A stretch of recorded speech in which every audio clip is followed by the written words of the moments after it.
Сәлеметсіздер ме, құрметті 10 сыныптың оқушылары, қалдарыңыз қалай? Бүгін біз биология пәні бойынша бөлім бойынша жиынтық бағалауға арналған тапсырмаларды орындайтын боламыз. Ең алдымен арнамызға тіркеліп, және лайк басып, басқа да достарыңызбен бөлісуді ұмытпаңыздар.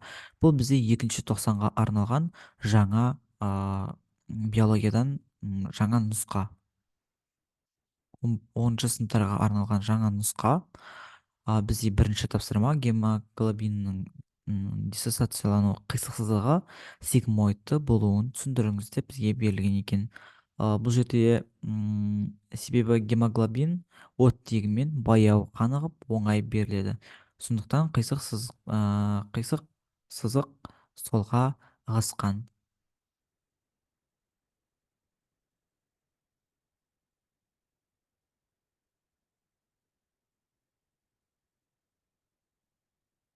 Қисық сызық мына жерде сәл қате кетіп қалыпты. Сызық солға ығысқан. Келесі беттік ауданның көлемге қатынасы химиялық реакция жылдамдығындағы диффузияны анықтауда маңызын түсіндіріңіз деген. Бізде жалпы беттік аудан үлкен болған сайын заттардың әрекеттесуі жоғары болады. Екінші, бұл беттік аудан кіші болған сайын оның көлемі де үлкейіп диффузия жылдамдығы төмен болады. Үшіншісі, бұл үлкен кесектерді ұсақ кесектерді ұнтақтағанда беттік аудан үлкейеді.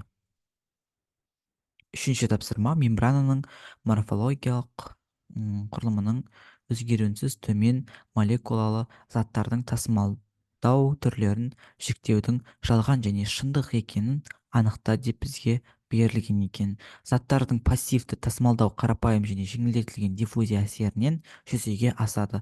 Бұл әрине бізде шындыққа жатады. Диффузия зат бөлшектерінің бейберекет қозғалысы, бұл да бізде шындыққа жатады. Келесі, бұл қарапайым диффузияға затты тасымалдау процесіне транслоказа молекуласы қатысады. Бұл бізде жалғанға жатады. Ал хемосезімтал мембрана деформациясына реакциясы, бұл бізде шындыққа жатады екен. Келесі төртінші тапсырма жылу тербелісі энергиясының әсерінен әртүрлі ортада зат бөлшектерінің бейберекет деген қозғалысы деп аталады деген. Бұл бізде диффузия деп аталады. Осымен, құрметті оқушылар, біз толықтай тапсырманың барлығын орындадық. Бізде толық балл 13 балл, осы 13 балдың толықтай 13 балын жинадық. Енді, құрметті оқушылар, осы еңбегімізді бағалап, арнамызға тіркеліп, және лайк басып, басқа да достарыңызбен бөлісуді ұмытпаңыздар.